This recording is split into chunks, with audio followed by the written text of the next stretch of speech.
Dios les bendiga y Dios les guarde. Para nosotros, como siempre, es un gran privilegio estar con ustedes en este su espacio, Cristo y punto.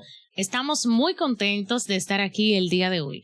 Tenemos un tema, el líder bienvenido y yo, que ha sido muy debatido.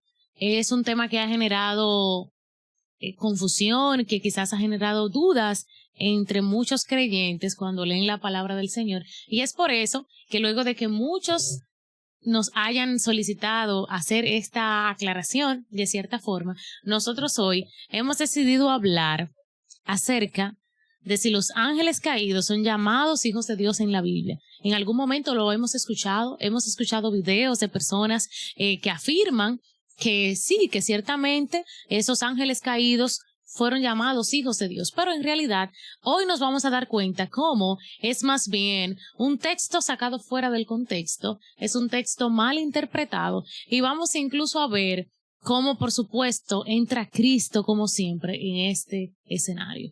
Así que, para empezar, vamos a leer la palabra de Dios en el libro de Job, capítulo 1, versículo 6, que nos dice: un día vinieron delante de Jehová los hijos de Dios, entre los cuales vino también Satanás. Vamos a ver también lo que nos dice Job 38, versículos 6 y 7. ¿Sobre qué están fundadas sus bases? ¿O quién puso su piedra angular cuando alababan todas las estrellas del alba y se regocijaban todos los hijos de Dios? Cuando leemos estas citas, es posible que no entendamos a cabalidad lo que el Señor nos quiere dejar dicho. Es por eso que deberíamos iniciar preguntándonos, líder bienvenido, ¿quiénes son los ángeles caídos? Los ángeles caídos, Dios le bendiga, pueblo. Vamos a tratar en el día de hoy de ver, ya que hay muchos estudiosos que han establecido que los ángeles caídos son llamados hijos de Dios y se lo atribuyen a aquellos gigantes que aparecen en la Biblia. Esos gigantes son ángeles caídos que han alterado la genética con el fin de que nuestro Mesías Jesucristo no naciese, y han utilizado esta plataforma de estos textos de Job principalmente como la herramienta para ellos tratar de explicar que esos ángeles caídos son llamados de Dios. Pero la pregunta que me hace la líder, que quiénes son los ángeles caídos. Los ángeles caídos, la Biblia lo registra, aquellos ángeles que Satanás conquistó una tercera parte, según Apocalipsis 12:4, y dice que esa parte, la tercera parte, fueron arrojadas a la tierra. Entonces, esos ángeles caídos es un tercio de la plenitud de la cantidad de ángeles que había en el cielo. Las huestes celestiales de Dios eran la plenitud, y esos ángeles, Jehová, se rebelaron contra Dios.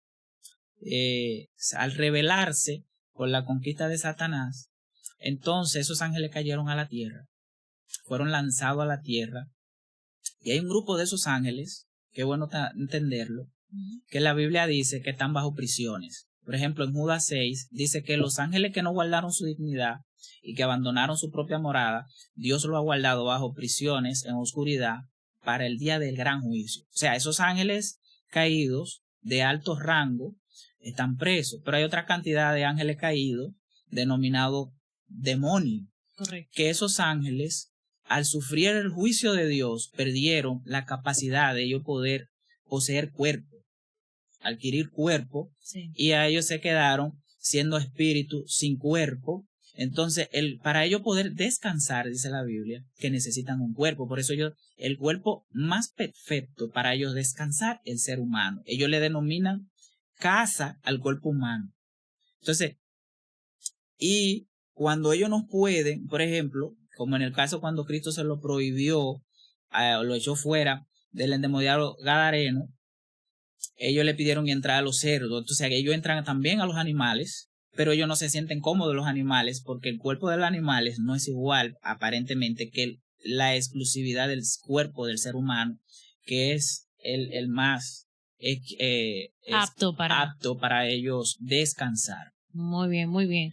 Y si nos fijamos, hermanos, el propósito del Señor, cuando nosotros leemos su palabra, nunca ha sido crear confusión en nosotros y hacernos entender algo distinto a lo que realmente está ligado a su voluntad.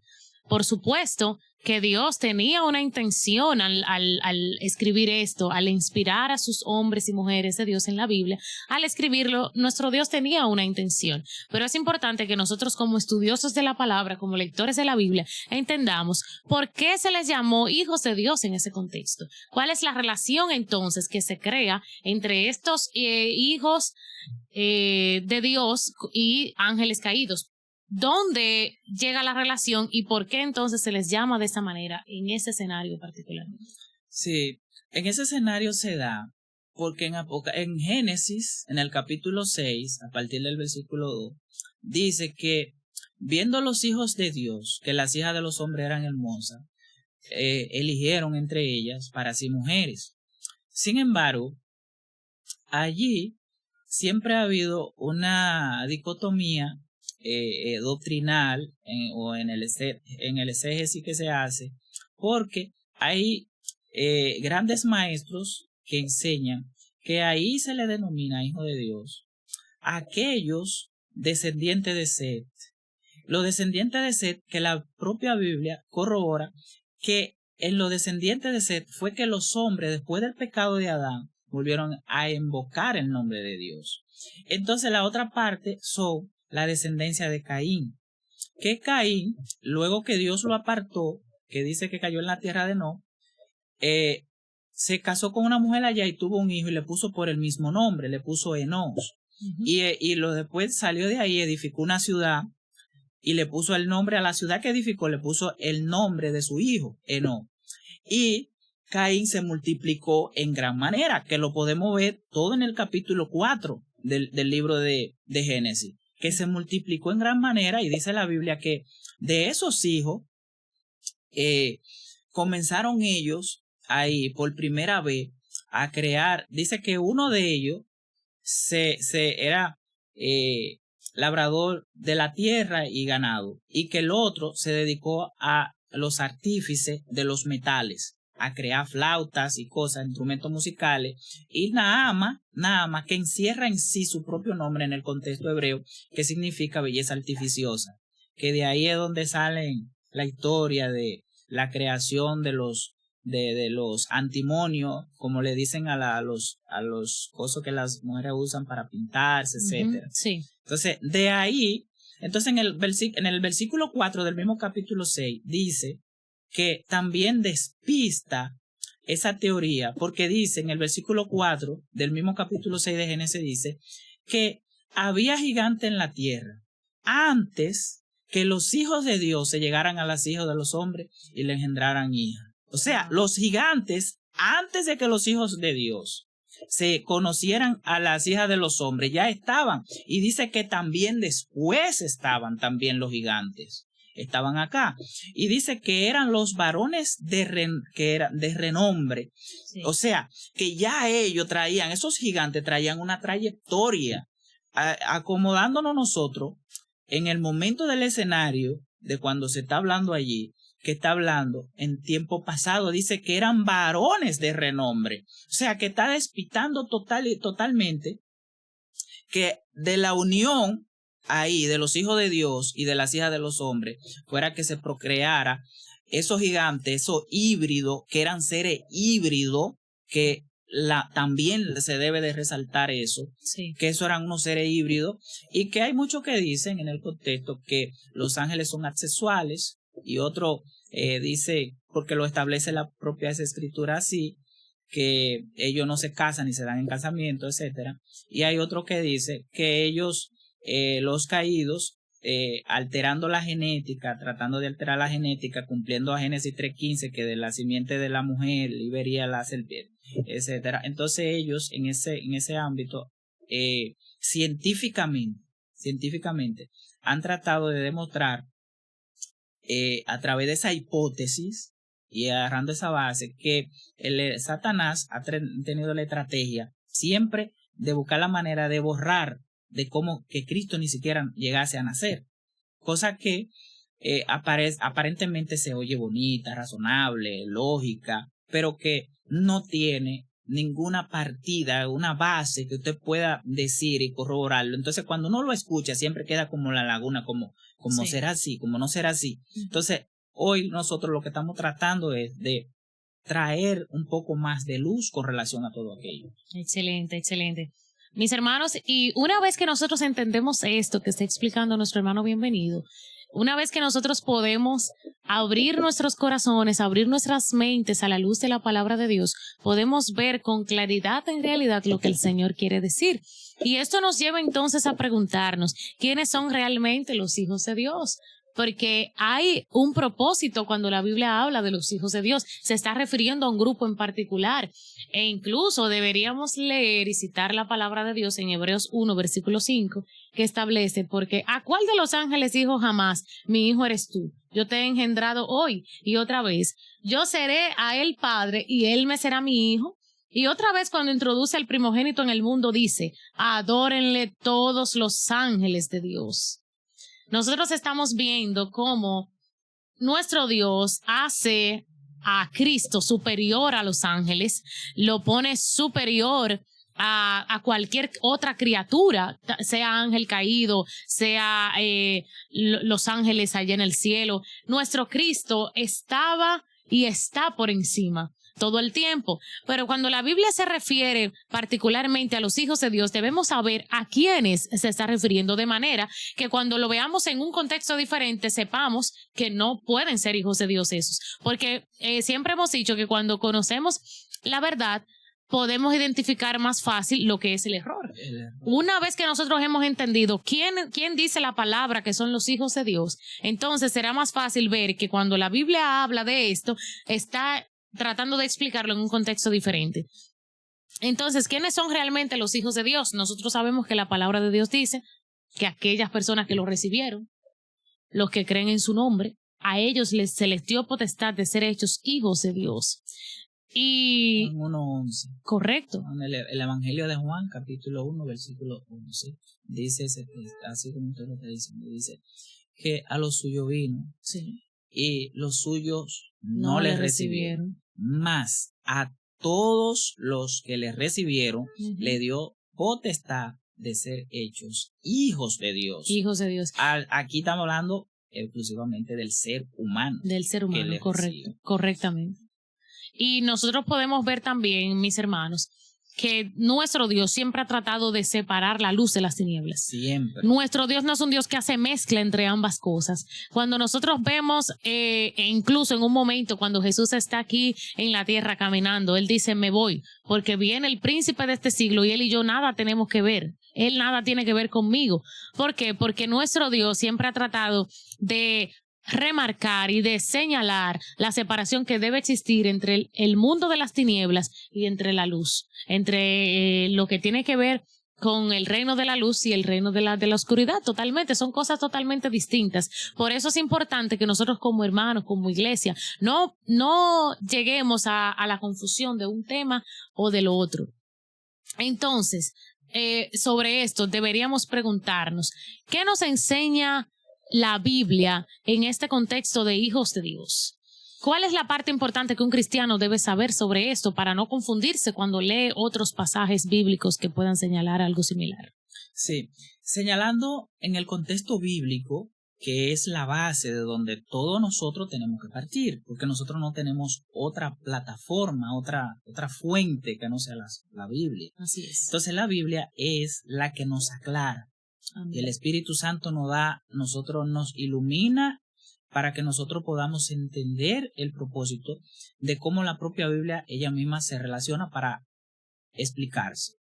Ejemplo, nosotros hablamos en el Nuevo Testamento que la Biblia muy claro llama hijos de Dios a los seres humanos. Sí. Otro a veces lo ponen en duda en el Antiguo Testamento. Pero en el Antiguo Testamento, en el caso del libro de Deuteronomios, en el capítulo 14, en el verso 1, entrando como base, dice que hijos sois de Jehová vuestro Dios. le está hablando por medio de Moisés al pueblo, que el versículo dice que no se hagan rayones, que no se rayen, que no se hagan nada por causa de muertos, que no se marquen ni nada de eso por causa de muertos, porque son un pueblo santo a Jehová, que Jehová eligió entre todas las naciones. Y nosotros sabemos que a nosotros la iglesia también nos ha elegido Dios. En el libro de Osea dice que nosotros no éramos pueblo suyo, pero que a donde Él nos llamó que no éramos pueblo suyo, ahora nos llama pueblo suyos somos. Y nosotros hemos identificado que ese contexto ha sido traído al Nuevo Testamento, porque también en el libro de Primera de Pedro 2:9 dice que somos un linaje escogido de Dios, una nación santa, real sacerdocio. O sea, que la iglesia ha sido también escogida por Dios, como al principio lo fue Israel. La diferencia de Israel fue que como Israel no se acogió al mandato de Dios, sino que desobedeció, Dios dice en la parábola, por ejemplo, de Mateo 21, a partir del versículo 33, él hace una parábola hablándole a ellos y le dice que un hombre edificó una viña, tenía una gran viña, y que se la dio a los labradores para que la labrasen, y que ellos, cuando Dios llegó el tiempo de mandar cosechar, mandó primero a unos siervos y ellos lo apedrearon y lo mataron. Después le mandó otro grupo, lo apedrearon y lo mataron, y después le mandó el hijo. Es una parábola, la estamos parafraseando. Sí. Y entonces dice, este es el hijo, le venga, matémosle y apoderémonos de todo, haciendo la señal. Entonces Cristo le dice a ellos muy claro que le está dando la interpretación y le hace entender que eran ellos, y ellos lo entendieron. Y por eso dice que ellos ardían de enojo por causa de haber entendido la parábola. Entonces dice que se la iba a quitar a ellos y que se la iba a dar a otro pueblo. Y ese otro pueblo que él eligió es la iglesia. Así es. ¿Ve? Entonces, en ese contexto nosotros vemos que Dios llama hijo únicamente al ser humano. Cuando la líder leía a Hebreos 1:5, especifica muy claro que ¿a cuál de los ángeles dijo Dios jamás, mi hijo eres tú? O sea, nunca Dios le ha llamado hijo a los ángeles. Pero aquí hay otro contexto que es bueno resaltarlo, queremos resaltarlo. Que si Dios no le llama hijos a los ángeles, ni a los que están en el cielo con él ahora, imagínense a los caídos.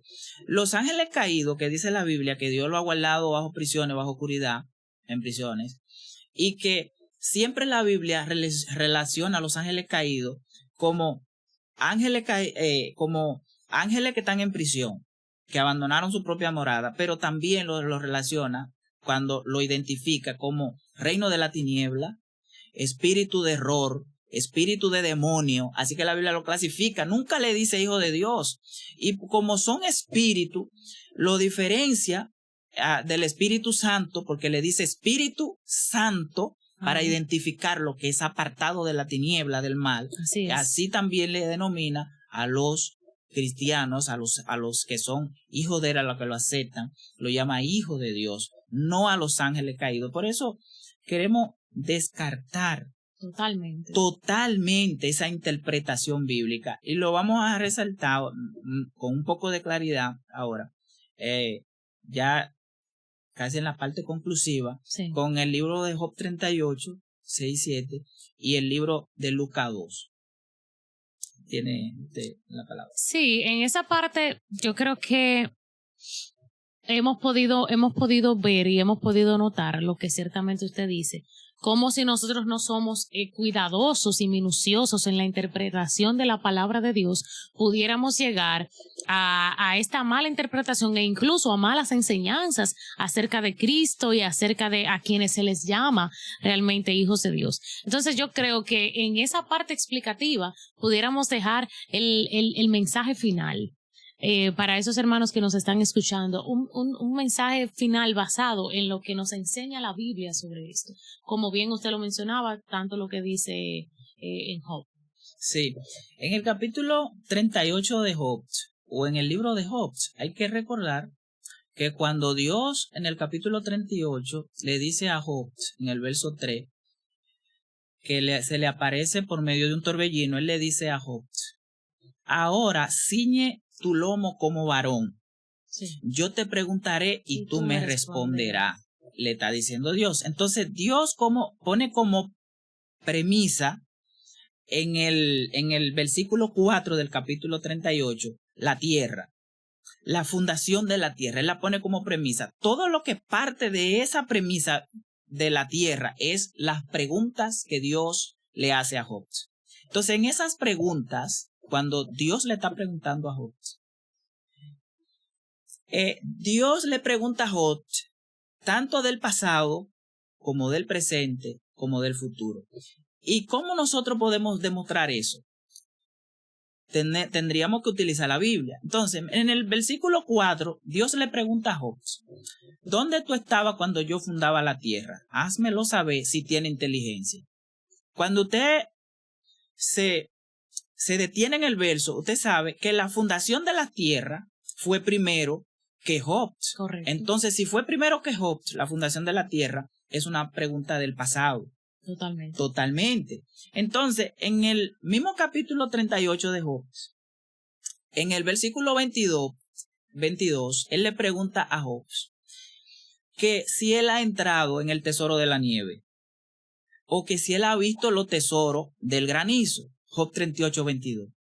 La nieve es en tiempo presente porque a través de los tiempos siempre ha habido nieve y siempre ha habido granizo que caen esporádicamente en diferentes tiempos en esos países de clima muy frío. En este caso, entonces, cuando se le habla de nieve y se le habla de granizo, le está hablando de cosas presentes. Pero que la pregunta de Jehová es que si él ha entrado donde está la fuente de la nieve, donde está la fuente del tesoro, de dónde sale el granizo. Qué cosa que Job no sabe, aunque se lo está preguntando en el presente, porque no son cosas que están aquí en la tierra, sino que vienen desde lo alto, que solo Dios tiene el control de eso. Así es. Y en el versículo 6 de Job, del 38 y 7, que aquí es donde nos vamos a centrar un poquito para tratar de explicar esa pregunta tan puntual que Dios le hace a Job. En el versículo 6 del 38, ¿por qué esa pregunta es tan elemental nosotros poder entenderla? 38, 6 y verso 7. Porque esas preguntas tienen tres divisiones, tienen tres partes. Sí. Y hay que entender las tres partes. Primero, la primera parte del verso 6, en la parte última, dice, ¿quién dice sobre qué están fundadas sus bases? Está hablando de la tierra. Pero en la última pregunta de la UTL dice, ¿o quién puso su piedra angular? ¿Quién habla la Biblia que piedra angular? Tenemos Cristo. Que identificar que la piedra angular es Jesús. Cristo, todo en eso. Salmo 118, 22 dice que la piedra que desecharon los edificadores ha venido a ser la cabeza del ángulo. Pedro, creo que en las segundas cartas, no recuerdo si en el 2, a partir del 8, que dice él que, hablando de Jesús, como piedra viva, y nosotros como piedra viva. O sea, siempre que la Biblia habla de piedra, se está identificando a Cristo. En el libro de Daniel 2:45, cuando el profeta está hablando de esa estatua de diferentes metales, compuesto de diferentes metales, dice que hay una piedra que viene del monte, no cortada con mano, que golpea la estatua y desmenuza todos esos elementos de la piedra. Y esa piedra angular que habla allí también es Jesucristo, que será el reino eterno que está establecido en el verso 44. O sea, Amén. Cuando la Biblia relata piedra de la piedra, está hablando de esa piedra angular, está hablando de Cristo.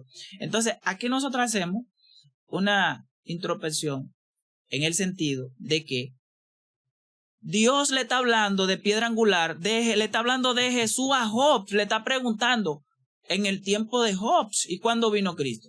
No había venido. No había venido, le está haciendo una pregunta del futuro, le está hablando del futuro. Entonces la otra parte es en el verso 7 cuando él dice, cuando alababan todas las estrellas del alba.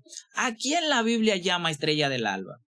Que no sean a los ángeles celestiales mismos, no a los ángeles caídos, porque lo identifica como ángel de tiniebla, no de luz. El alba es una luz. Entonces él está identificando ángeles del cielo mismo, huestes celestiales.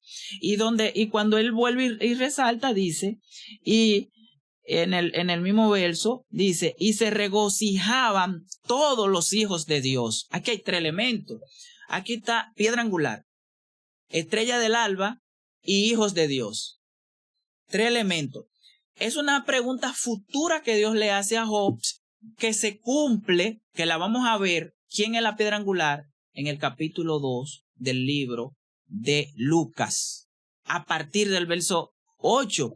¿Por qué aquí nosotros vemos esto? Mire, aquí se cumple ese escenario. En primer lugar, después del edicto que da el rey para que se fuesen a empadronar todo el mundo, nosotros vemos que María, estando encinta, embarazada, tuvo que ir a Belén, a la ciudad de David, en Judea, porque ellos eran de la casa de David.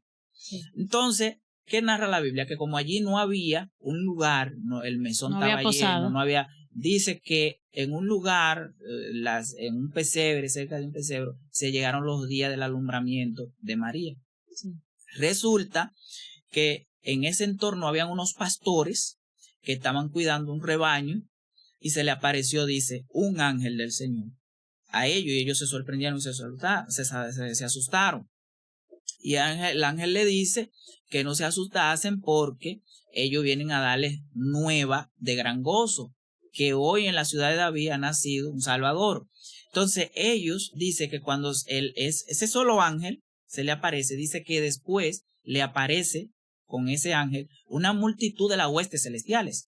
Cuando dice una multitud de las huestes celestiales, está hablando de un conglomerado de ángeles más que se le aparecen conjuntamente con el primero a los pastores. Aquí están los ángeles, están los pastores. Entonces ellos dicen, vamos y crucemos y veamos allá lo que nos han dicho. Y cuando ellos van, encuentran al niño envuelto en panales. ¿Quién era el niño? La piedra angular, Jesucristo. Entonces, lo que el texto aquí está diciendo, la pregunta que Jehová le está diciendo a Job, se cumple aquí. Aquí están los 3 elementos principales. Amén. Aquí está la piedra angular.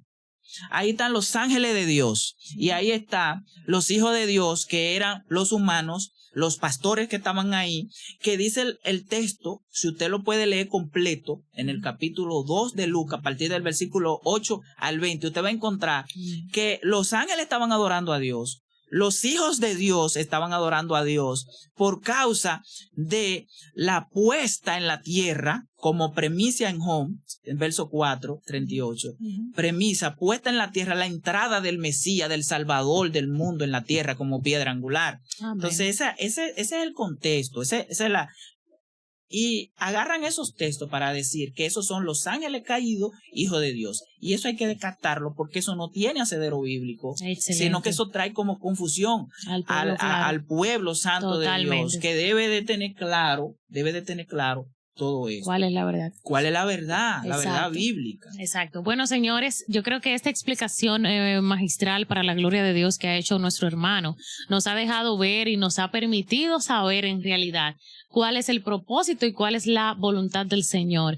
Como mensaje final, les recordamos que toda la Biblia nos apunta a Cristo, que toda la palabra del Señor nos apunta al Mesías, que todas esas historias y todo lo que aconteció en el Antiguo Testamento era tipo y sombra de lo que había de venir y de lo que tenía que pasar al final y de lo que Dios nos quería revelar al final, ciertamente. Así que nosotros podemos ver cómo la Biblia entrelazada, cómo nosotros veíamos los pasajes tanto del Antiguo como del Nuevo Testamento entrelazándose unos con otros y confirmando la palabra, confirmando las promesas que el Señor había hecho. Así que eso es todo durante esta entrega. Nos alegramos muchísimo de que ustedes se hayan quedado hasta aquí con nosotros. Queremos desearles a todos que Dios les bendiga y será hasta la próxima. Bye, bye. Bye.